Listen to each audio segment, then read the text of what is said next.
ഇപ്പോഴും ഈ 21ാം നൂറ്റാണ്ടിലും ഭാരതത്തിൻ്റെ മണ്ണിൽ ഹനുമാൻ നടക്കുന്നുണ്ട് എന്ന് ഞാൻ പറഞ്ഞാൽ നിങ്ങൾ വിശ്വസിക്കുമോ?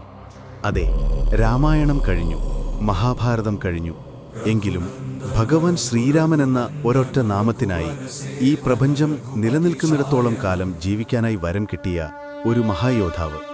നിങ്ങൾ കണ്ണുകളടച്ച് പൂർണ്ണ ഭക്തിയോടെ രാമ എന്ന് വിളിച്ചാൽ നിങ്ങളെ സഹായിക്കാനും നിങ്ങളുടെ ദുരിതങ്ങൾ അകറ്റാനും ഓടിയെത്തുന്ന ആ വായുപുത്രൻ. നമ്മൾ ഇന്ന് കേൾക്കാൻ പോകുന്നത് ഹനുമാൻ സ്വാമിയുടെ ആ ചിരഞ്ജീവിയുടെ കഥയാണ്. സുഹൃത്തുക്കളെ, ഇന്ന് നമുക്ക് ഹനുമാനെപ്പറ്റി കൂടുതൽ അറിഞ്ഞാലോ?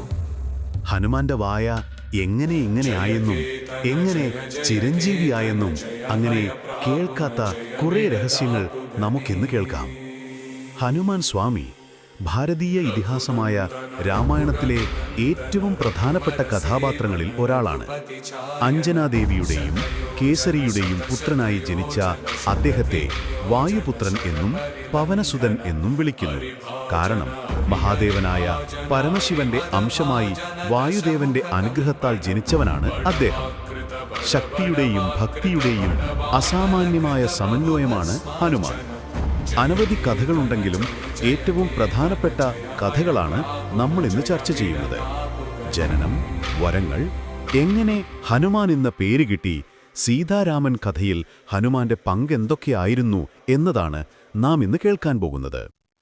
മഹാവിഷ്ണു ലോകരക്ഷയ്ക്കായി ശ്രീരാമനായി അവതരിക്കാൻ തീരുമാനിച്ചപ്പോൾ ബ്രഹ്മാവ് ദേവന്മാരുടെ ഒരു സഭ വിളിച്ചു ചേർത്തു. അസുരരാജാവായ രാവണൻ അതിശക്തനാണെന്നും രാമന്റെ വിജയം ഉറപ്പാക്കാൻ മനുഷ്യശക്തിക്ക് അതീതമായ സഹായം ആവശ്യമാണെന്നും ബ്രഹ്മാവ് മനസ്സിലാക്കി. അപ്പോൾ ബ്രഹ്മാവ് പരമശിവനോട് വിനയത്തോടെ അഭ്യർത്ഥിച്ചു, ശിവന്റെ അതിശക്തമായ ഊർജത്തിന്റെ അംശം അഥവാ രുദ്രാംശം ഭൂമിയിൽ അവതരിക്കണം. രാമന് നിരുപാധികമായ സേവനം നൽകാനും രാവണനെതിരായ യുദ്ധത്തിൽ ആവശ്യമായ അമാനുഷിക ശക്തി നൽകാനും വേണ്ടിയായിരുന്നു ഈ അഭ്യർത്ഥന. തന്റെ പ്രിയപ്പെട്ട ദേവനായ വിഷ്ണുവിനെ ദാസ്യഭാവത്തിൽ അഥവാ സേവകനായി സേവിക്കാൻ കിട്ടുന്ന വലിയ അവസരമായി ഇതിനെ കണ്ട ശിവൻ സന്തോഷത്തോടെ അത് അംഗീകരിക്കുകയും വായുപുത്രനായ ഹനുമാൻ എന്ന രൂപത്തിൽ അവതാരമെടുക്കുകയും ചെയ്തു. ഈ കഥ വിവിധ പുരാണങ്ങളിലും രാമായണത്തിന്റെ പിൽക്കാല വ്യാഖ്യാനങ്ങളിലും കാണപ്പെടുന്ന ഒരു സ്ഥാപിത വിശ്വാസം തന്നെയാണ്. ഹനുമാന്റെ മാതാവ് അഞ്ജനാദേവി ആയിരുന്നു. അഞ്ജന യഥാർത്ഥത്തിൽ ഒരു ശാപം കാരണം വാനരരൂപത്തിൽ ജനിക്കേണ്ടി വന്ന അപ്സരസ്, സ്വർഗത്തിലെ നർത്തകി ആയിരുന്നു. ഇന്ദ്രന്റെ സദസ്സിലെ പ്രധാന അപ്സരസായിരുന്ന പുഞ്ചികസ്ഥല എന്ന പേരിലാണ് അവർ അറിയപ്പെട്ടിരുന്നത്. ഒരു മഹർഷിയിൽ നിന്ന് ലഭിച്ച ശാപം കാരണമാണ് അവർ ഭൂമിയിൽ വാനരരൂപത്തിൽ ജനിക്കുകയും പിന്നീട് വിവാഹം കഴിച്ചത് കേസരി എന്ന വാനരവീരനെയാണ്. അദ്ദേഹം ഒരു ശക്തനായ വാനര രാജാവായിരുന്നു. പലപ്പോഴും മേരുപർവ്വതത്തിന്റെ ചില പ്രദേശങ്ങളിലെ രാജാവായിട്ടാണ് അദ്ദേഹത്തെ പുരാണങ്ങളിൽ വിശേഷിപ്പിക്കാറ്. ഹനുമാന്റെ പിതാവായി കേസരി അറിയപ്പെടുന്നുണ്ടെങ്കിലും ദിവ്യമായ ഊർജത്തിന്റെ പങ്ക് കാരണം ഹനുമാൻ വായുപുത്രൻ എന്നായിരുന്നു അറിയപ്പെട്ടിരുന്നത്. അയോധ്യയിലെ രാജാവായ ദശരഥ മഹാരാജാവിന് അനന്തരാവകാശികളില്ലാതെ ദുഃഖിതനായിരുന്നു. രാജ്യഗുരുവായ വസിഷ്ഠന്റെ ഉപദേശപ്രകാരം അദ്ദേഹം പുത്രകാമേഷ്ടി യാഗം നടത്തി. അതേസമയം ഹനുമാന്റെ മാതാവായ അഞ്ജനാദേവി ഒരു കുഞ്ഞിനുവേണ്ടി ശിവന് പ്രാർത്ഥിച്ച് തപസ്സനുഷ്ഠിക്കുകയായിരുന്നു. ദശരഥ മഹാരാജാവ് യാഗം പൂർത്തിയാക്കിയപ്പോൾ യാഗാഗ്നിയിൽ നിന്നൊരു ദിവ്യപുരുഷൻ ഉയർന്നുവന്ന് രാജാവിന് ദിവ്യമായ പായസം അമൃത് നൽകി. ഈ പായസം തന്റെ ഭാര്യമാർക്ക് നൽകിയാൽ അവർക്ക് പുത്രന്മാർ ജനിക്കുമെന്ന് അദ്ദേഹം അറിയിച്ചു. പായസം തന്റെ ഭാര്യമാർക്ക് നൽകാനായി ആകാശത്തിലൂടെ കൊണ്ടുപോകുമ്പോൾ വായുദേവൻ അതിൽ നിന്ന് ഒരംശമെടുത്ത് തപസ്സനുഷ്ഠിച്ചിരുന്ന അഞ്ജനാദേവിയുടെ കയ്യിൽ എത്തിച്ചു. അഞ്ജന ആ പായസം ഭക്ഷിക്കുകയും അതിലൂടെ അതിമാനുഷിക ശക്തിയുള്ള ശിവന്റെ അംശമായ ഹനുമാനെ പ്രസവിക്കുകയും ചെയ്തു. അങ്ങനെ പായസമെത്തിച്ച വായുദേവന്റെ പുത്രനായിട്ട് ഹനുമാൻ അറിയപ്പെട്ടു. അതേസമയം ദശരഥൻ ഈ പായസം തന്റെ 3 ഭാര്യമാർക്കുമായി വീതിച്ചു നൽകി. പായസത്തിന്റെ ഏറ്റവും വലിയ അംശം കൗസല്യയ്ക്ക് നൽകി, മറ്റൊരംശം കൈകേയിക്ക് നൽകി. ബാക്കിയുള്ള പായസം 2ആയി വിഭജിച്ച് സുമിത്രയ്ക്കും നൽകി. ഈ ദിവ്യ പായസം കഴിച്ചതിലൂടെ അവർ 4 പുത്രന്മാർക്ക് ജന്മം നൽകി. ശ്രീരാമൻ, അതായത് വിഷ്ണുവിന്റെ അവതാരമായി കൗസല്യയുടെ പുത്രനായി ജനിച്ചു. ഭരതൻ കൈകേയിയുടെ പുത്രനായി ജനിച്ചു. പായസം രണ്ടായി പങ്കിട്ടെടുത്തതിനാൽ സുമിത്രയ്ക്ക് ലക്ഷ്മണൻ, ശത്രുഘ്നൻ എന്നീ ഇരട്ടക്കുട്ടികൾ പിറന്നു. ഇതിൽ ലക്ഷ്മണൻ മഹാവിഷ്ണുവിന്റെ ശയ്യയായ അനന്തന്റെ അവതാരമായിട്ടാണ് അറിയപ്പെടുന്നത്. ഹനുമാൻ ജനിച്ച സമയത്ത് അദ്ദേഹത്തിന്റെ മാതാപിതാക്കളായ കേസരിയും അഞ്ജനയും ആഹാരം തേടി പോയിരിക്കുകയായിരുന്നു. വിശന്നപ്പോൾ തൊട്ടടുത്തുള്ള ആകാശത്തിലേക്ക് നോക്കിയ ബാലനായ ഹനുമാൻ കിഴക്കൻ ചക്രവാളത്തിൽ ഉദിച്ചുയരുന്ന സൂര്യനെ കണ്ടു. ആ സമയത്ത് സൂര്യൻ ഒരു ചുവന്ന വലിയ പഴുത്ത പഴം പോലെ തോന്നി. വിശന്നു വലഞ്ഞ ഹനുമാൻ അതൊരു പഴമാണെന്ന് തെറ്റിദ്ധരിച്ച് അത് ഭക്ഷിക്കാനായി അതിവേഗം ആകാശത്തിലേക്ക് കുതിച്ചുയർന്നു. ബാലന്റെ വേഗത അതിശയകരമായിരുന്നു. സൂര്യദേവൻ ഭയന്നുപോയി. ഉടൻ തന്നെ ദേവന്മാരുടെ രാജാവായ ഇന്ദ്രദേവനെ അഭയം പ്രാപിച്ചു. അതേസമയം ആകാശത്തിലൂടെ സൂര്യനെ ലക്ഷ്യമാക്കി പാഞ്ഞുവന്ന ഹനുമാനെ കണ്ടപ്പോൾ അന്നേ ദിവസം ഗ്രഹണമുണ്ടാക്കാനായി സൂര്യനെ സമീപിച്ച രാഹു എന്ന അസുരൻ, നവഗ്രഹങ്ങളിൽ ഒരാൾ, ഭയന്നു. തന്റെ ഇരയെ മറ്റാരോ തട്ടിയെടുക്കാൻ വരുന്നു എന്ന് തെറ്റിദ്ധരിച്ച് രാഹു സഹായത്തിനായി ഇന്ദ്രന്റെ അടുത്തെത്തി. രാഹുവിന്റെ അപേക്ഷ കേട്ട് കാര്യങ്ങൾ മനസ്സിലാക്കിയ ഇന്ദ്രദേവൻ സൂര്യനെ വിഴുങ്ങാൻ ശ്രമിക്കുന്ന ഈ വികൃതിയായ കുട്ടിയെ തടയാൻ തീരുമാനിച്ചു. ഇതൊരു സാധാരണ കുട്ടിയല്ലെന്ന് അറിയാമായിരുന്നിട്ടും സ്വന്തം അധികാരബലം ഉപയോഗിച്ച് ഇന്ദ്രൻ തന്റെ ശക്തിയേറിയ ആയുധമായ വജ്രായുധമെടുത്ത് ഹനുമാന്റെ നേർക്ക് പ്രയോഗിച്ചു. വജ്രായുധമേറ്റ് ഹനുമാന്റെ താടിയെല്ലിന് അഥവാ ഹനുവിന് ശക്തമായി പരിക്കേൽക്കുകയും അദ്ദേഹം ബോധരഹിതനായി ഭൂമിയിലേക്ക് പതിക്കുകയും ചെയ്തു. വജ്രായുധമേറ്റ് താടിയെല്ല് അഥവാ ഹനു തകർന്നു വീണതിനാൽ അന്നുമുതൽ ആ കുട്ടി ഹനുമാൻ എന്നറിയപ്പെട്ടു. സംസ്കൃതത്തിൽ ഹനു എന്നാൽ താടിയെല്ല്, മാൻ എന്നാൽ ഉള്ളവൻ. അങ്ങനെയാണ് അഞ്ജനപുത്രനായ ആഞ്ജനേയൻ ഹനുമാൻ എന്നറിയപ്പെട്ടത്. തന്റെ പുത്രന് പരിക്കേറ്റതറിഞ്ഞ് വായുദേവനായ പവൻ അതീവ കോപിതനായി. അദ്ദേഹം വായുസഞ്ചാരം നിർത്തിവെച്ച് ഗുഹയ്ക്കുള്ളിൽ ഒളിച്ചിരുന്നു. വായു നിലച്ചതോടെ ലോകം മുഴുവൻ ശ്വാസം കിട്ടാതെയും ജീവവായുവില്ലാതെയും കഷ്ടപ്പെട്ടു. അവസാനം ലോകം മുഴുവൻ ദുരിതത്തിലായപ്പോൾ ബ്രഹ്മാവുൾപ്പെടെയുള്ള ദേവന്മാർ വായുദേവനെ സമാധാനിപ്പിക്കുകയും ഹനുമാന് അമരത്വമുൾപ്പെടെ നിരവധി വരങ്ങൾ നൽകുകയും ചെയ്തു. ഇന്ദ്രദേവൻ നൽകിയ വരം കാരണം വജ്രായുധമുൾപ്പെടെയുള്ള ഒരായുധങ്ങൾക്കും ഹനുമാനെ പിന്നീട് ഉപദ്രവിക്കാൻ കഴിഞ്ഞിട്ടില്ല. വായുദേവൻ കോപിച്ച് ലോകത്തുനിന്ന് വായു വലിച്ചെടുത്തപ്പോൾ ലോകത്തെ രക്ഷിക്കാൻ മറ്റു ദേവന്മാർ ബാലനായ ഹനുമാന് നൽകിയ വരങ്ങൾ നൽകി. ബ്രഹ്മാവ് ദീർഘായുസ്സും ബ്രഹ്മദണ്ഡിൽ നിന്നുള്ള സംരക്ഷണവും ആഗ്രഹിക്കുന്ന രൂപം സ്വീകരിക്കാനുള്ള കഴിവും നൽകി. അതുകൊണ്ട് മരണമില്ലായ്മ, അതായത് ചിരഞ്ജീവി, ഇഷ്ടമുള്ള വലുപ്പത്തിലും രൂപത്തിലും മാറാനുള്ള കഴിവ് ലഭിച്ചു. ഇന്ദ്രദേവൻ തന്റെ വജ്രായുധത്തിൽ നിന്നും മറ്റു ശസ്ത്രങ്ങളിൽ നിന്നും സംരക്ഷണം കൊടുത്തു. സൂര്യദേവൻ തന്റെ പ്രകാശവും ചൂടും ഹനുമാനെ ബാധിക്കില്ല, അറിവിന്റെ ഒരു ഭാഗമാകും എന്ന വരം നൽകി. വരുണദേവൻ, അതായത് ജലദേവൻ, വെള്ളത്തിൽ നിന്നും സംരക്ഷണം, വെള്ളത്തിൽ നിന്നും ഒരു ദോഷവും ഉണ്ടാകില്ല. യമദേവൻ അഥവാ മൃത്യുദേവൻ യമന്റെ പാശങ്ങളിൽ നിന്നും രോഗങ്ങളിൽ നിന്നും സംരക്ഷണം, രോഗങ്ങൾ ബാധിക്കില്ല, മൃത്യുഭയമില്ല. വിശ്വകർമാവ് അഥവാ ശില്പി താൻ നിർമ്മിക്കുന്ന ഒരായുധങ്ങളും ഹനുമാനും മുറിവേൽക്കുകയില്ല, ഏത് ആയുധപ്രയോഗത്തെയും അതിജീവിക്കാൻ കഴിയും. വായുദേവൻ അഥവാ പിതാവ് തന്റെ വേഗതയേക്കാൾ കൂടുതൽ വേഗത്തിൽ സഞ്ചരിക്കാനുള്ള കഴിവ് കൊടുത്തു. ഈ വരങ്ങളാണ് ഹനുമാനെ ചിരഞ്ജീവിയായും അതുല്യമായ ശക്തിയുള്ളവനായും ശ്രീരാമന്റെ ദൗത്യം പൂർത്തിയാക്കാൻ കഴിവുള്ളവനായും മാറ്റിയത്. ദേവന്മാർ നൽകിയ വരങ്ങൾ കാരണം ഹനുമാൻ അതിശക്തനും അമരനുമായി മാറി. എന്നാൽ ഈ ശക്തിയും വരങ്ങളും അദ്ദേഹത്തിന് ചിലപ്പോൾ അഹങ്കാരം നൽകി. വരങ്ങൾ ലഭിച്ച ശേഷം ബാലനായ ഹനുമാൻ ഋഷിമാരുടെയും മഹർഷിമാരുടെയും ആശ്രമങ്ങളിൽ പോയി വികൃതികൾ കാണിക്കാൻ തുടങ്ങി. അദ്ദേഹം തന്റെ ഇഷ്ടരൂപം സ്വീകരിക്കാനുള്ള കഴിവ് കാമരൂപി ഉപയോഗിച്ച് പെട്ടെന്ന് വലുതാവുകയും ചെറുതാവുകയും ചെയ്യും.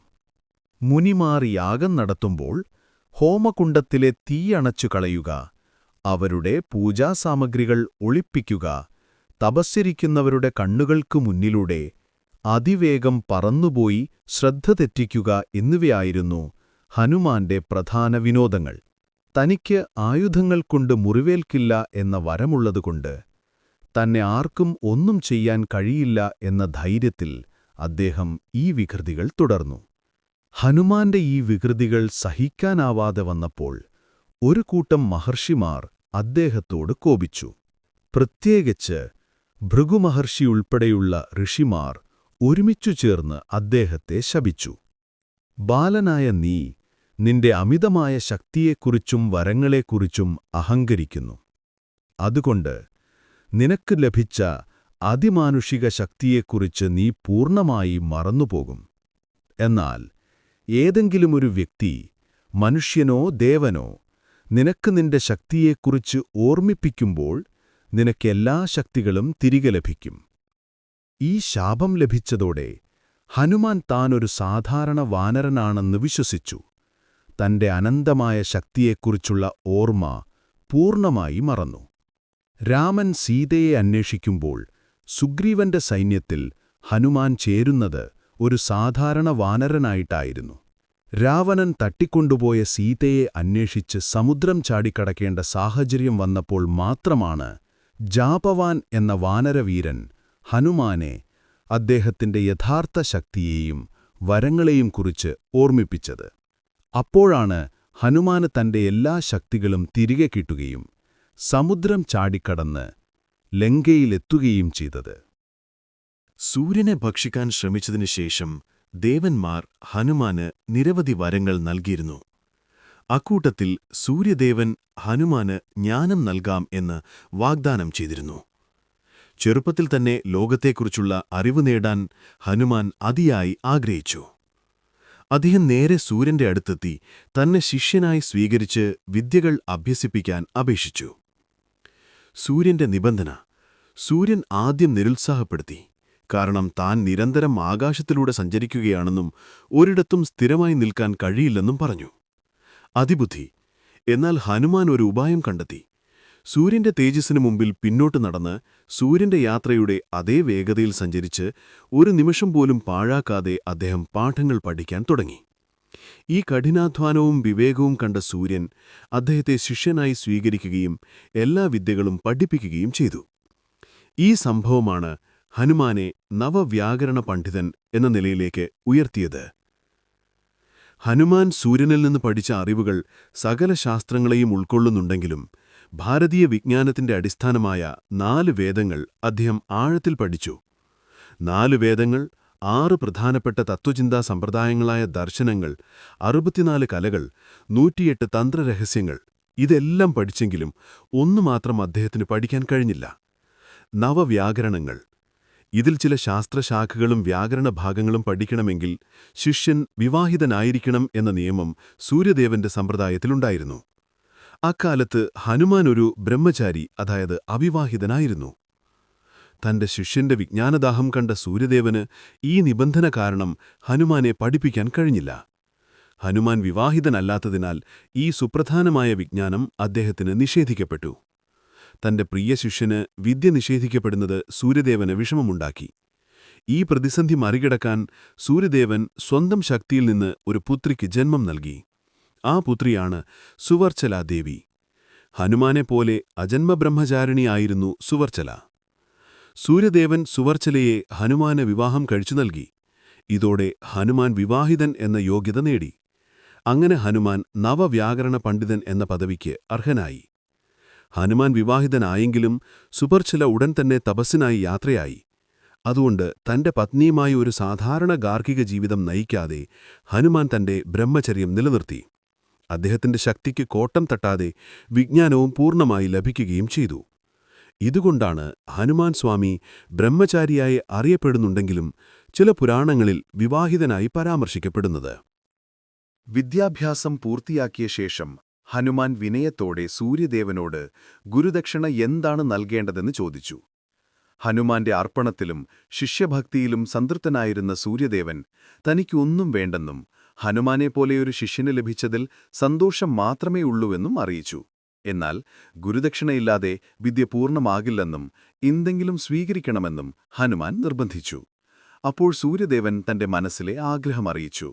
സൂര്യദേവന്റെ ആത്മീയ പുത്രനായിരുന്നു സുഗ്രീവൻ. സൂര്യദേവൻ പറഞ്ഞു, പ്രിയപ്പെട്ട ശിഷ്യ, എനിക്ക് ദക്ഷിണയായി മറ്റൊന്നും വേണ്ട. എന്റെ പുത്രനായ സുഗ്രീവൻ സ്വന്തം സഹോദരനായ ബാലി കാരണം വളരെയധികം ദുരിതങ്ങൾ അനുഭവിക്കുന്നുണ്ട്. ഇന്ദ്രന്റെ പുത്രനാണ് ബാലി. അവന്റെ ജീവിതത്തിൽ ധാരാളം കഷ്ടപ്പാടുകളുണ്ടാകാൻ സാധ്യതയുണ്ട്. അതിനാൽ നീ എപ്പോഴും അവന്റെ ക്ഷേമം ഉറപ്പാക്കുകയും ഒരു നല്ല സുഹൃത്തും ഉപദേഷ്ടാവും മന്ത്രിയുമായി അവനെ സംരക്ഷിക്കുകയും ചെയ്യണം. ഹനുമാൻ സന്തോഷത്തോടെ ആ ഗുരുദക്ഷിണ സ്വീകരിച്ചു. സുഗ്രീവന്റെ കൂടെ നിൽക്കാമെന്നും അവനെ എല്ലാ ആപത്തുകളിലും സഹായിക്കാമെന്നും അദ്ദേഹം വാക്കു നൽകി.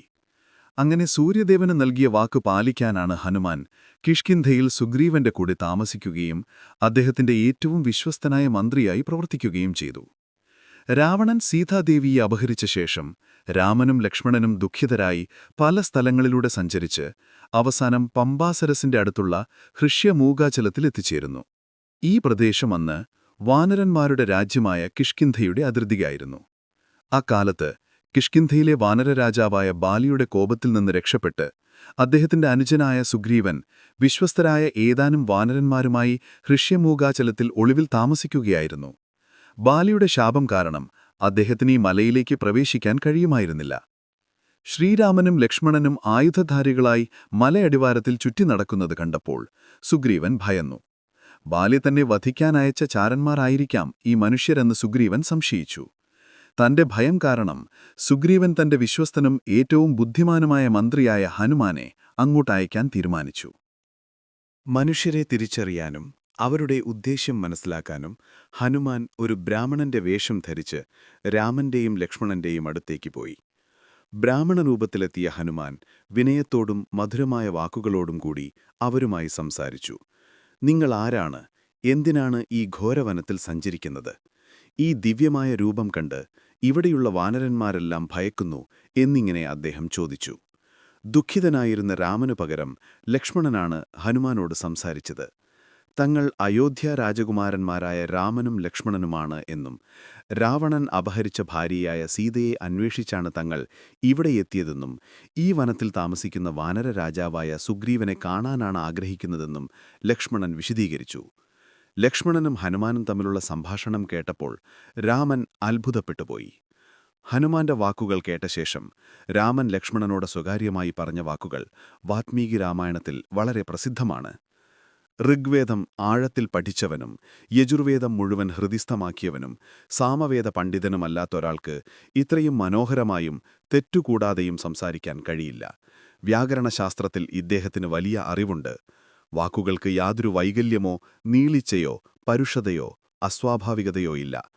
അങ്ങനെ ആദ്യ കാഴ്ചയിൽ തന്നെ ഹനുമാന്റെ വിദ്യാഭ്യാസത്തിലും സംസാരശുദ്ധിയിലും വിനയത്തിലും രാമൻ ആകൃഷ്ടനായി. ഹനുമാൻ തന്റെ യഥാർത്ഥ വേഷം വെളിപ്പെടുത്തി. താൻ വായുപുത്രനായ ഹനുമാനാണെന്നും താൻ സുഗ്രീവന്റെ മന്ത്രിയാണെന്നും അറിയിച്ചു. തുടർന്ന് ഹനുമാൻ രാമനെയും ലക്ഷ്മണനെയും തന്റെ ചുമലിലേറ്റി ഋഷിമൂകാചലത്തിനു മുകളിൽ സുഗ്രീവന്റെ അടുത്തേക്ക് കൊണ്ടുപോയി. അവിടെ വെച്ച് ശ്രീരാമനും സുഗ്രീവനും തമ്മിൽ അഗ്നിസാക്ഷിയായി സൗഹൃദോടമ്പടി സ്ഥാപിച്ചു. രാമൻ സുഗ്രീവനെ സഹായിക്കുമെന്നും സുഗ്രീവൻ സീതയെ കണ്ടെത്താൻ രാമനെ സഹായിക്കുമെന്നും വാക്കു നൽകി. ഈ കൂടിക്കാഴ്ചയിലൂടെയാണ് രാമനെ ഏറ്റവും വിശ്വസ്തനും ശക്തിമാനും ബുദ്ധിമാനുമായ ഭക്തനെ ലഭിച്ചത്. ഹനുമാൻ സുഗ്രീവന് നൽകേണ്ട ഗുരുദക്ഷിണ, അതായത് സുഗ്രീവനെ സഹായിക്കാനുള്ള വാക്ക്, ഈ കൂടിക്കാഴ്ചയോടെ പൂർണ്ണമാവുകയും ചെയ്തു. സുഗ്രീവൻ 4 ദിക്കുകളിലേക്കും ശക്തരായ വാനരപ്പടയെ അയച്ചു. വടക്ക്, കിഴക്ക്, പടിഞ്ഞാറ് ദിശകളിൽ പോയവർ നിശ്ചിത സമയപരിധിക്കുള്ളിൽ സീതയെ കണ്ടെത്താതെ തിരിച്ചെത്തി. തെക്ക് ദിക്കിലേക്ക് അയച്ച സംഘത്തിൽ ഹനുമാൻ, അംഗദൻ, ബാലിയുടെ പുത്രൻ യുവരാജാവ്, ജാംബവാൻ, വാനരസേനയിലെ ഏറ്റവും മുതിർന്ന വ്യക്തി തുടങ്ങിയവരാണ് ഉണ്ടായിരുന്നത്. ഒരുപാട് അലഞ്ഞതിനുശേഷം തെക്കൻ സംഘം സമുദ്രതീരത്ത് എത്തി. നിരാശരായിരിക്കുമ്പോൾ അവിടെ വെച്ച് സമ്പാദി, അതായത് ജടായുവിന്റെ സഹോദരൻ എന്ന കഴുകൻ, സീതയെ ലങ്കയിൽ രാവണൻ തടവിൽ പാർപ്പിച്ചിരിക്കുന്നു എന്ന് ദിവ്യദൃഷ്ടി കൊണ്ട് കണ്ട് അറിയിച്ചു. ലങ്കയിലേക്ക് കടൽ ചാടിക്കടക്കാൻ ആർക്കാണ് സാധിക്കുക എന്നതായിരുന്നു അടുത്ത ചോദ്യം. ജാംബവാന്റെ വാക്കുകളിലൂടെയും പ്രോത്സാഹനത്തിലൂടെയും താൻ ഈ ദൗത്യം നിർവഹിക്കാമെന്ന് ഹനുമാൻ സമ്മതിച്ചു. ജാംബവാനായിരുന്നു ഹനുമാൻ മറന്നുപോയ തന്റെ ശക്തികളെപ്പറ്റി ഓർമ്മിപ്പിച്ചത്. മഹേന്ദ്ര പർവ്വതത്തിനു മുകളിൽ കയറി ഹനുമാൻ തന്റെ ശരീരം ഭീമാകാരമായി വളർത്തി ആഞ്ഞൊരൊറ്റ ചാട്ടത്തിന് 100 യോജന, അതായത് ഏകദേശം 1200 കിലോമീറ്റർ ദൂരമുള്ള സമുദ്രം ചാടിക്കടന്ന് ലങ്കയിലേക്ക് തിരിച്ചെത്തി. ലങ്കയിലെത്തിയ ഹനുമാൻ ആദ്യം നേരിട്ടത് ലങ്കയുടെ കാവൽക്കാരിയായ ലങ്കിണിയെയാണ്. അവളെ കീഴടക്കിയ ശേഷം അദ്ദേഹം ഒരു ചെറുരൂപം സ്വീകരിച്ച് നഗരത്തിലേക്ക് പ്രവേശിച്ചു. രാവണന്റെ അന്തഃപുരങ്ങളിലും കൊട്ടാരത്തിലും ഹനുമാൻ സീതയെ അന്വേഷിച്ചെങ്കിലും കണ്ടില്ല. നിരാശനായ ഹനുമാൻ ഒടുവിൽ രാവണന്റെ അശോകവനിയിൽ പ്രവേശിച്ചു. അവിടെ വെച്ച് ശിംശഭാവ വൃക്ഷത്തിന്റെ ചുവട്ടിലിരുന്ന് ദുഃഖിതയായി ധ്യാനിച്ചിരിക്കുന്ന സീതാദേവിയെ ഹനുമാൻ കണ്ടുമുട്ടി. രാക്ഷസിമാർ കാവൽ നിൽക്കുന്നതിനിടയിൽ രാവണൻ സീതയെ ഭീഷണിപ്പെടുത്തുന്നതും ഹനുമാൻ കണ്ടു. രാമന്റെ ദൂതനാണെന്ന് വിശ്വസിപ്പിക്കാനായി ഹനുമാൻ ശ്രീരാമൻ നൽകിയ മുദ്രാമോതിരം സീതയ്ക്ക് കൈമാറി. സീത സന്തോഷത്തോടെ ഹനുമാനെ അനുഗ്രഹിച്ച് രാമനുള്ള മറുപടി സന്ദേശമായി തന്റെ ചൂഡാരത്നം നൽകി. സീതയെ കണ്ടുകഴിഞ്ഞ ശേഷമുള്ള ഹനുമാന്റെ അടുത്ത ലക്ഷ്യം രാവണന്റെ ശക്തിയും ധൈര്യവും അളക്കുക, ഒപ്പം ലങ്കാവാസികളിൽ ഭയം ജനിപ്പിക്കുക എന്നതായിരുന്നു. ഹനുമാൻ മനഃപൂർവ്വം അശോകവനിയിലെ മരങ്ങൾ മുഴുവൻ തകർത്തും പൂന്തോട്ടം നശിപ്പിക്കുകയും ചെയ്തു. തന്റെ സൈന്യത്തെ നശിപ്പിച്ച വാനരനെ പിടിക്കാൻ രാവണൻ അയച്ച സൈനികരെയും പുത്രനായ അക്ഷയകുമാരനെയും ഹനുമാൻ വധിച്ചു. തുടർന്ന് രാവണന്റെ ശക്തനായ പുത്രൻ ഇന്ദ്രജിത്ത്, അതായത് മേഘനാഥൻ, ഹനുമാനെതിരെ ബ്രഹ്മാസ്ത്രം പ്രയോഗിച്ചു. ബ്രഹ്മാസ്ത്രത്തെ ബഹുമാനിച്ച് ഹനുമാൻ സ്വയം ബന്ധനത്തിലായി. അങ്ങനെ രാവണന്റെ സദസ്സിലെത്തിച്ചേർന്നു. രാവണന്റെ മുന്നിലെത്തിയ ഹനുമാൻ രാമന്റെ ശക്തിയെക്കുറിച്ചും സീതയെ തിരികെ നൽകേണ്ടതിന്റെ ആവശ്യകതയെക്കുറിച്ചും മുന്നറിയിപ്പ് നൽകി. കോപിഷ്ഠനായ രാവണൻ ഹനുമാന്റെ വാനരരൂപത്തെ അപമാനിച്ച് അദ്ദേഹത്തെ വധിക്കാൻ ആജ്ഞാപിച്ചു. എന്നാൽ വിഭീഷണന്റെ, അതായത് രാവണന്റെ അനുജന്റെ ഉപദേശപ്രകാരം ദൂതനെ കൊല്ലുന്നത് രാജധർമ്മമല്ല എന്നു മനസ്സിലാക്കി രാവണൻ ശിക്ഷ മാറ്റി പകരം ഇങ്ങനെ പറഞ്ഞു: ഈ വാനരന് വാല് ആണ് ഏറ്റവും പ്രിയപ്പെട്ടത്, അതുകൊണ്ട് ഇവന്റെ വാലിൽ തുണികൾ ചുറ്റി തീ കൊളുത്തി ഇവനെ അപമാനിക്കാം. രാക്ഷസന്മാർ ഹനുമാന്റെ നീണ്ട വാലിൽ തുണികൾ ചുറ്റി എണ്ണയൊഴിച്ച് തീ കൊളുത്തി. എന്നാൽ ഹനുമാൻ തന്റെ വാൽ വീണ്ടും വീണ്ടും വലുതാക്കിക്കൊണ്ടിരുന്നു. തീ കൊളുത്തി ഉടനെ ഹനുമാൻ ആകാശത്തേക്കുയർത്തിച്ചാടി, അതായത് ലങ്കാനഗരത്തിലൂടെ പറന്ന് ലങ്കാനഗരത്തിലെ കൊട്ടാരങ്ങളിലും വീടുകളിലും ചാടിക്കൊണ്ട് ഹനുമാൻ തീ പടർത്തി. രാവണന്റെ സ്വർണ്ണലങ്കാനഗരം ആളിക്കത്തി. ലങ്ക മുഴുവൻ കത്തിച്ച ശേഷം തന്റെ വാലിലെ തീ ഹനുമാൻ സമുദ്രത്തിൽ മുങ്ങി അണച്ചു. ഈ സംഭവങ്ങൾ രാവണന്റെ സൈന്യത്തിൽ വലിയ ഭയമുണ്ടാക്കുകയും രാമനും സുഗ്രീവനും ലങ്ക ആക്രമിക്കാനുള്ള ധൈര്യം നൽകുകയും ചെയ്തു. അതിനുശേഷം ഹനുമാൻ തിരികെ പോയി രാമനെ വിവരങ്ങൾ അറിയിച്ചു. രാമനും ലക്ഷ്മണനും വാനരസേനയും സമുദ്രതീരത്തെത്തി. സമുദ്രം കടക്കാൻ വഴിയൊരുക്കണമെന്നപേക്ഷിച്ച് രാമൻ സമുദ്രദേവനെ, വരുണനെ പ്രാർത്ഥിച്ച് 3 ദിവസം അവിടെ കിടന്നു. സമുദ്രദേവൻ പ്രത്യക്ഷപ്പെടാതിരുന്നപ്പോൾ കോപിഷ്ഠനായ രാമൻ സമുദ്രത്തെ വറ്റിച്ചുകളയാൻ തയ്യാറായി ബ്രഹ്മാസ്ത്രം തൊടുത്തു. അപ്പോൾ തന്നെ സമുദ്രദേവൻ പ്രത്യക്ഷപ്പെട്ട് രാമനോട് ക്ഷമ ചോദിക്കുകയും തന്നെ വറ്റിക്കരുതെന്ന് അപേക്ഷിക്കുകയും ചെയ്തു. സമുദ്രദേവന്റെ ഉപദേശപ്രകാരം വാനരസേനയിലെ പ്രധാന ശില്പികളായ നളൻ, നിലൻ എന്നിവർക്ക് കടലിൽ പാലം നിർമ്മിക്കാനുള്ള ദിവ്യശക്തിയുണ്ടെന്ന് രാമൻ തിരിച്ചറിഞ്ഞു. നളന്റെയും നീലന്റെയും നേതൃത്വത്തിൽ കോടിക്കണക്കിന് വാനരന്മാർ കൂറ്റൻ പാറക്കല്ലുകളും മരങ്ങളും കടലിലേക്കിട്ടു. ഈ കല്ലുകൾ കടലിൽ മുങ്ങാതെ പൊങ്ങിക്കിടന്നു. കാരണം ഈ കല്ലുകൾ വച്ചപ്പോൾ രാമനാമം ജപിച്ചുവെന്നും അതല്ലെങ്കിൽ നളനും നീലനും ദിവ്യശക്തിയാൽ സ്ഥാപിച്ചതിനാലാണ് എന്നും ഐതിഹ്യങ്ങളുണ്ട്. 5 ദിവസങ്ങൾ കൊണ്ട് 100 യോജന, ഏകദേശം 1200 കിലോമീറ്റർ നീളവും 10 യോജന വീതിയുമുള്ള വലിയ രാമസേതു അല്ലെങ്കിൽ നളസേതു പൂർത്തിയാക്കി. ശ്രീരാമനും ലക്ഷ്മണനും സുഗ്രീവനും വാനരസേനയും ഈ പാലം വഴി ലങ്കയിലേക്ക് എത്തിച്ചേർന്നു. പാലം കടന്ന് ലങ്കയിലെത്തിയ രാമസേന ലങ്കയുടെ കോട്ടയ്ക്ക് പുറത്ത് തമ്പടിച്ചു. ഇവിടെ വച്ച് രാവണന്റെ സഹോദരനായ വിഭീഷണൻ രാമന്റെ പക്ഷത്തേക്ക് കൂറുമാറുകയും രാമൻ അദ്ദേഹത്തെ ലങ്കയിലെ അടുത്ത രാജാവായി പ്രഖ്യാപിക്കുകയും ചെയ്തു. രാവണന്റെ പ്രധാന സേനാധിപന്മാരും പുത്രന്മാരും ഓരോരുത്തരായി യുദ്ധത്തിൽ വീണു. ഇതോടെ രാവണൻ തന്റെ അതിശക്തനായ സഹോദരൻ കുംഭകർണനെ വിളിച്ചുണർത്തി. കുംഭകർണൻ ഭീമാകാരനും അതിശക്തനുമായിരുന്നു. 6 മാസത്തിലൊരിക്കൽ മാത്രമുണരുകയും ഒരു ദിവസം കൊണ്ട് ലോകത്തുള്ള ഭക്ഷണം മുഴുവൻ കഴിക്കുകയും ചെയ്യുന്ന രാക്ഷസനായിരുന്നു അദ്ദേഹം. രാമനുമായി യുദ്ധം ചെയ്യും മുമ്പ് കുംഭകർണൻ രാവണന് യുദ്ധത്തിന്റെ അനർത്ഥങ്ങളെക്കുറിച്ച് മുന്നറിയിപ്പ് നൽകിയിരുന്നു. കുംഭകർണൻ രാമസേനയ്ക്ക് വലിയ നാശനഷ്ടങ്ങൾ വരുത്തി. ഒടുവിൽ നേരിട്ടുള്ള പോരാട്ടത്തിൽ ശ്രീരാമൻ തന്റെ ദിവ്യാസ്ത്രം ഉപയോഗിച്ച് കുംഭകർണനെ വധിച്ചു. രാവണന്റെ പുത്രനായ ഇന്ദ്രജിത്ത് ആയിരുന്നു രാക്ഷസസേനയിലെ ഏറ്റവും വലിയ യോദ്ധാവ്. അദ്ദേഹം പലതവണ രാമസേനയെ ഞെട്ടിച്ചു. നാഗാസ്ത്രം. ഇന്ദ്രജിത്ത് തന്റെ മായാവിദ്യയിലൂടെ ഒളിഞ്ഞിരുന്നു പോരാടി. നാഗാസ്ത്രം ഉപയോഗിച്ച് അദ്ദേഹം രാമനെയും ലക്ഷ്മണനെയും ബന്ധനത്തിലാക്കി. ഗരുഡൻ എത്തിയാണ് അവരെ ബന്ധനത്തിൽ നിന്ന് രക്ഷിച്ചത്. ഇന്ദ്രജിത്ത് നടത്തിയ ശക്തമായൊരു യുദ്ധത്തിൽ ലക്ഷ്മണന്റെ നെഞ്ചിൽ ശക്തിയേറിയ ഒരസ്ത്രമേൽക്കുകയും ലക്ഷ്മണൻ മരണം കാത്തു കിടക്കുകയും ചെയ്തു. ലക്ഷ്മണന്റെ ജീവൻ രക്ഷിക്കാൻ ഹനുമാൻ ഹിമാലയത്തിലെത്തി സഞ്ജീവനി എന്ന ദിവ്യമൂലികാ പർവ്വതം തന്നെ എടുത്തുകൊണ്ടുവന്നു. ഒടുവിൽ വിഭീഷണന്റെ സഹായത്തോടെ ലക്ഷ്മണൻ ഇന്ദ്രജിത്ത് യാഗം ചെയ്യുന്ന സ്ഥലത്തെത്തി അയാളെ നേരിടുകയും കഠിനമായ പോരാട്ടത്തിനൊടുവിൽ ഇന്ദ്രജിത്തിനെ വധിക്കുകയും ചെയ്തു. തന്റെ പ്രധാന യോദ്ധാക്കളെല്ലാം നഷ്ടപ്പെട്ടതോടെ രാവണൻ തന്നെ നേരിട്ട് യുദ്ധക്കളത്തിലെത്തി. രാമനും രാവണനും തമ്മിൽ കഠിനവും നീണ്ടതുമായ യുദ്ധം നടന്നു. രാമൻ അഴിച്ചുവിട്ട അസ്ത്രങ്ങളൊന്നും രാവണന്റെ 10 തലകളെയും 20 കൈകളെയും നശിപ്പിച്ചില്ല. കാരണം രാവണൻ അമരത്വം നേടിയിരുന്നു എന്ന് വിശ്വാസമുണ്ടായിരുന്നു. ഒടുവിൽ രാമൻ തന്റെ തേരാളിയായ മാതലിയുടെ ഉപദേശപ്രകാരം ബ്രഹ്മാവിഷ്ണു മഹേശ്വരന്മാരുടെ ശക്തിയുള്ളതും അഗസ്ത്യമുനി നൽകിയതുമായ ബ്രഹ്മാസ്ത്രം ഉപയോഗിച്ചു. രാവണൻ നിലംപതിച്ചു. അങ്ങനെ ശ്രീരാമൻ വിജയിക്കുകയും രാവണനെ വധിക്കുകയും ചെയ്തു. ഹനുമാൻ ശിലാഫലകങ്ങളിൽ അഥവാ പാറകളിലും പർവ്വതങ്ങളിലും തന്റെ നഖങ്ങൾ കൊണ്ട് ഈ രാമകഥ കുത്തിവെച്ചു. ഇതിലെ ഓരോ ശ്ലോകങ്ങളും വാൽമീകി രാമായണത്തേക്കാൾ ശ്രേഷ്ഠമായിരുന്നുവെന്നും രാമന്റെ മഹത്വത്തെ കൂടുതൽ ആഴത്തിൽ വർണ്ണിക്കുന്നവയായിരുന്നുവെന്നും പറയപ്പെടുന്നു. അതായത് രാമായണം ഹനുമാൻ എഴുതിയിരുന്നു അതിമനോഹരമായി, എന്നാൽ താൻ തന്നെ അത് നശിപ്പിക്കുകയും ചെയ്തു. രാമായണൻ എഴുതി പൂർത്തിയാക്കിയ ശേഷം തന്റെ ഗ്രന്ഥം ഏറ്റവും ഉത്കൃഷ്ടമായ രാമകഥയാണെന്ന് വാൽമീകി വിശ്വസിച്ചിരുന്നു. ഒരുപാട് വർഷങ്ങൾക്ക് ശേഷം അദ്ദേഹം ഹനുമാനെ കാണാനും അദ്ദേഹത്തിന്റെ യോഗക്ഷേമം അറിയാനുമായി കൈലാസപർവ്വതത്തിലെത്തി.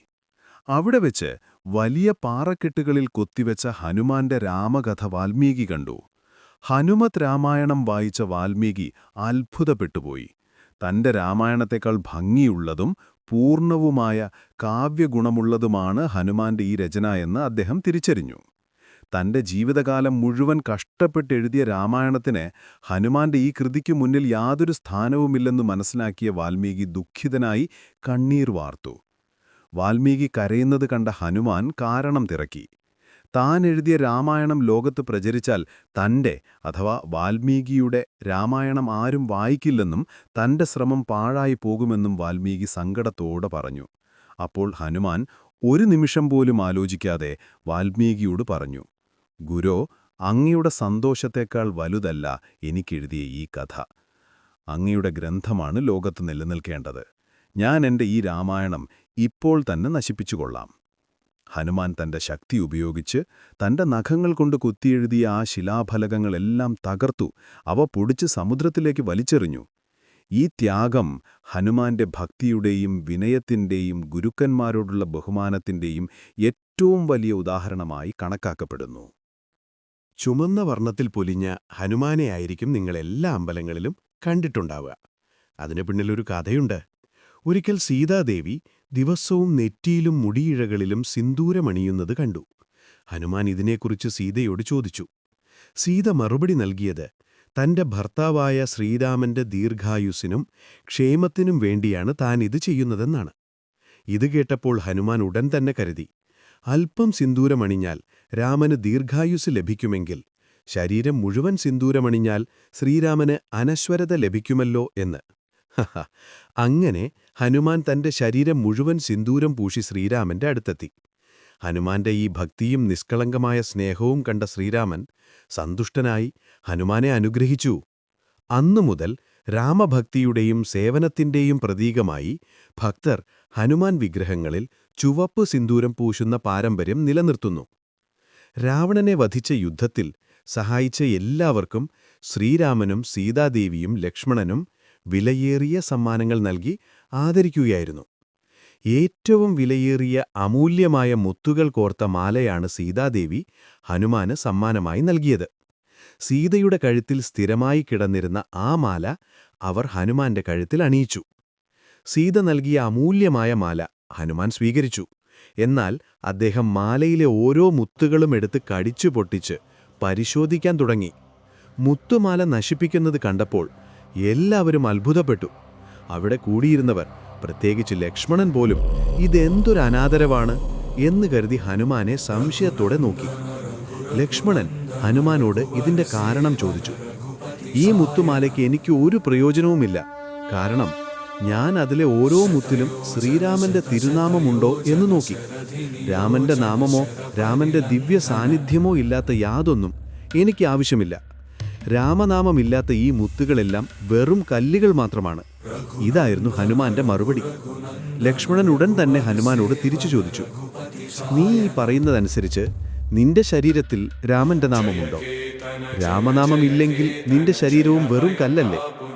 ഈ ചോദ്യം കേട്ട ഉടൻ തന്നെ ഒരു നിമിഷം പോലും വൈകാതെ ഹനുമാൻ തന്റെ ഭക്തി തെളിയിക്കാനായി തന്റെ നഖങ്ങൾ ഉപയോഗിച്ച് സ്വന്തം നെഞ്ചു പിളർന്നു.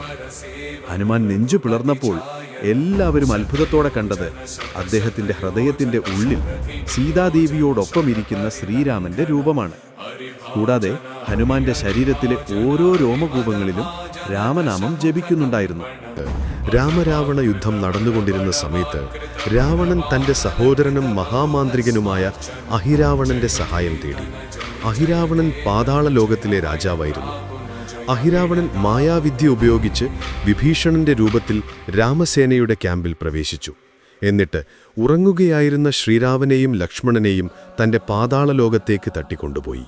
അവിടെ ദേവിക്കുള്ള ബലിയായി അവരെ അർപ്പിക്കാനായിരുന്നു അഹിരാവണന്റെ പദ്ധതി. രാമനെയും ലക്ഷ്മണനെയും കാണാതായപ്പോൾ സൈന്യം പരിഭ്രാന്തരായി. വിഭീഷണന്റെ ഉപദേശപ്രകാരം ഹനുമാൻ അവരെ രക്ഷിക്കാൻ പാതാളത്തിലേക്ക് പോകാൻ തീരുമാനിച്ചു. ഹനുമാൻ പാതാള ലോകത്തേക്ക് യാത്രയായി.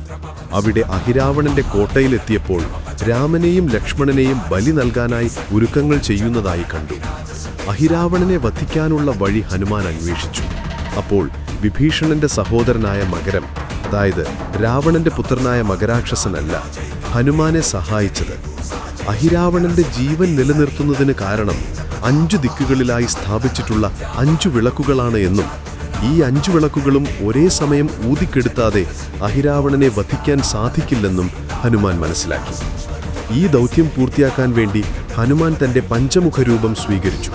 ഹനുമാൻ കിഴക്ക്, ഗരുഡൻ പടിഞ്ഞാറ്, നരസിംഹം തെക്ക്, വരാഹം വടക്ക്, ഹയഗ്രീവൻ മുകളിലേക്ക്. ഹനുമാൻ തന്റെ 5 മുഖങ്ങൾ ഉപയോഗിച്ച് 5 ദിക്കുകളിലുള്ള വിളക്കുകളും ഒരേ സമയം ഊതിക്കെടുത്തുകയും ഉടൻ തന്നെ അഹിരാവണനെ വധിക്കുകയും ചെയ്തു. തുടർന്ന് രാമനെയും ലക്ഷ്മണനെയും പാതാളത്തിൽ നിന്ന് രക്ഷപ്പെടുത്തി തിരികെ എത്തിച്ചു. ഈ വിജയകരമായ ദൗത്യം പൂർത്തിയാക്കാൻ സ്വീകരിച്ച രൂപം കാരണമാണ് ഹനുമാനെ പഞ്ചമുഖി ഹനുമാൻ എന്ന് വിളിക്കുന്നത്. 7 ചിരഞ്ജീവികളിൽ ഒരാളായതിനാൽ മഹാഭാരതത്തിലും ഹനുമാൻ ഒരു വലിയ പങ്ക് വഹിച്ചിട്ടുണ്ട്. മഹാഭാരത യുദ്ധത്തിൽ കൗരവപക്ഷത്തുള്ള ഭീഷ്മർ, ദ്രോണർ, കർണൻ തുടങ്ങിയ മഹാരഥന്മാർ പലപ്പോഴും അർജുനന്റെ രഥത്തിനെതിരെ ശക്തവും ദിവ്യവുമായ അസ്ത്രങ്ങൾ പ്രയോഗിച്ചിട്ടുണ്ട്. ബ്രഹ്മാസ്ത്രം, നാഗാസ്ത്രം, വൈഷ്ണവാസ്ത്രം തുടങ്ങിയ ഉഗ്രാസ്ത്രങ്ങൾ ഇവയിൽപ്പെടും. ഹനുമാൻ രഥത്തിന്റെ മുകളിൽ കൊടിക്കൂറയിൽ സ്ഥിതി ചെയ്തിരുന്നതിനാൽ അദ്ദേഹം ഈ ദിവ്യാസ്ത്രങ്ങളുടെ ഊർജവും പ്രഹാരശേഷിയും തന്റെ ശക്തിയാൽ ഏറ്റെടുത്തു. രാമഭക്തനായ ഹനുമാന്റെ സാന്നിധ്യം കാരണം ഈ ഉഗ്രാസ്ത്രങ്ങൾ രഥത്തെ പൂർണ്ണമായും തകർക്കുന്നതിൽ നിന്നും അത്ഭുതകരമായി രക്ഷിച്ചു. 18 ദിവസത്തെ യുദ്ധം അവസാനിച്ച ശേഷം പാണ്ഡവർ വിജയിച്ചപ്പോൾ ശ്രീകൃഷ്ണൻ അർജുനനോട് ആദ്യം രഥത്തിൽ നിന്ന് ഇറങ്ങാൻ ആവശ്യപ്പെട്ടു. അർജുനൻ ഇറങ്ങിയ ശേഷം ശ്രീകൃഷ്ണൻ ഹനുമാനോട് യാത്ര ചോദിച്ചു. ഹനുമാൻ കൊടിക്കൂരയിൽ നിന്ന് അപ്രത്യക്ഷനായ ഉടൻ തന്നെ ശ്രീകൃഷ്ണന്റെ അനുവാദപ്രകാരം രഥമുപേക്ഷിച്ച് കൃഷ്ണനും ഇറങ്ങി. കൃഷ്ണൻ രഥത്തിൽ നിന്നിറങ്ങിയ അടുത്ത നിമിഷം തന്നെ ആ രഥം പൂർണ്ണമായും അഗ്നിക്കിരയായി. ഈ കാഴ്ച കണ്ട അർജുനൻ പരിഭ്രാന്തനായി. അപ്പോൾ കൃഷ്ണൻ ഇങ്ങനെ വിശദീകരിച്ചു: അർജുന, ശത്രുക്കൾ പ്രയോഗിച്ച ഉഗ്രങ്ങളായ ദിവ്യാസ്ത്രങ്ങളുടെ ശക്തികളെല്ലാം ഇത്രയും കാലം ഹനുമാൻ തന്റെ ശക്തിയാൽ ആവാഹിച്ചു നിർത്തുകയായിരുന്നു. ഹനുമാന്റെയും എന്റെയും സാന്നിധ്യം കാരണമാണ് നിന്റെ രഥം പൂർണ്ണമായും തകർന്നുപോകാതെ നിന്നത്. ഞാനും ഹനുമാനും ഒഴിഞ്ഞ ഉടൻ തന്നെ അസ്ത്രങ്ങളുടെ ഊർജം രഥത്തെ ദഹിപ്പിച്ചു. ഇങ്ങനെ ഹനുമാൻ തന്റെ ഭക്തിയാലും ശക്തിയാലും അർജുനന്റെയും ശ്രീകൃഷ്ണന്റെയും രഥത്തെ സംരക്ഷിച്ച് മഹാഭാരത യുദ്ധത്തിന്റെ വിജയത്തിൽ നിർണായകമായ പങ്കുവഹിച്ചു. സീതാരാമന്മാരുടെ ദിവ്യസ്നേഹത്തിന് സാക്ഷിയായ വായുപുത്രൻ സ്വന്തം നെഞ്ചു പിളർന്ന് ഭക്തിയുടെ സാരമുദ്ര പതിപ്പിച്ച ദാസൻ. കുംഭകർണന്റെയും ഇന്ദ്രജിത്തിന്റെയും അസ്ത്രശക്തിയെ തന്റെ കുടിക്കൂറയിലൊതുക്കി അർജുനന് വിജയം നൽകിയ യോദ്ധാവ്. യുദ്ധങ്ങൾ അവസാനിച്ചു, ദൗത്യങ്ങൾ പൂർത്തിയാക്കി, യുഗങ്ങൾ മാറിമറിഞ്ഞു. എന്നിട്ടും ഹനുമാന്റെ കഥയ്ക്ക് രാമായണത്തിലോ മഹാഭാരതത്തിലോ ഒരന്ത്യമില്ല. ഇന്നും ഭൂമിയിൽ രാമനാമം മുഴങ്ങുന്നിടത്തെല്ലാം കൈകൂപ്പി നിൽക്കുന്ന ഒരു നിഴലുണ്ടെങ്കിൽ അത് ഹനുമാനാണ്. രാമഭക്തന്മാരുടെ ഏത് സങ്കടത്തിലും ഏത് പ്രതിസന്ധിയിലും വിളിച്ചാൽ ഓടിയെത്തുന്ന ആ രൂപം ഒരു പ്രതിമയിലോ ചിത്രത്തിലോ ഒതുങ്ങുന്നില്ല. അദ്ദേഹം ഒരു അനശ്വര സത്യമാണ്. ഇരുളടഞ്ഞ ഈ ലോകത്ത് ധർമ്മത്തിന്റെ വെളിച്ചം മങ്ങിപ്പോകുമ്പോൾ ഏതെങ്കിലും വനത്തിന്റെയോ പർവ്വതത്തിന്റെയോ നിശബ്ദതയിൽ രാമനാമം ജപിച്ച് ഇന്നും ജീവിക്കുന്നു ആ ഭീമാകാരനായ വാനരവീരൻ. ഹനുമാന്റെ കഥയുടെ അവസാനം ഒരു പുതിയ തുടക്കമാണ്. കാരണം എവിടെയെല്ലാം രാമകഥാ കീർത്തനം നടക്കുന്നുവോ അവിടെയെല്ലാം കണ്ണുനീരോടെ കൈകൂപ്പി നിൽക്കുന്ന ഹനുമാന്റെ സാന്നിധ്യമുണ്ടാകും. അതുകൊണ്ട് നിങ്ങൾ അടുത്ത തവണ ഹനുമാൻ ചാലിസ കേൾക്കുമ്പോഴോ രാമനാമം ജപിക്കുമ്പോഴോ നിങ്ങൾക്ക് ചുറ്റുമുള്ള നിഴലുകളിലേക്ക് ശ്രദ്ധിക്കുക. ഒരു പക്ഷേ നിങ്ങൾ കേൾക്കുന്ന അതേ നിമിഷം അദ്ദേഹം നിങ്ങളുടെ തൊട്ടടുത്ത് നിശബ്ദമായി ഭക്തിയോടെ നിൽക്കുന്നുണ്ടാകാം. ആ യുഗം അവസാനിച്ചു, പക്ഷേ ഹനുമാന്റെ കാത്തിരിപ്പ് അവസാനിച്ചിട്ടില്ല. ഈ വീഡിയോ നിങ്ങൾക്ക് ഇഷ്ടമായെങ്കിൽ സബ്സ്ക്രൈബ് ചെയ്യുക. കൂടാതെ നിങ്ങളുടെ അഭിപ്രായം കമന്റ് ബോക്സിൽ അറിയിക്കുക.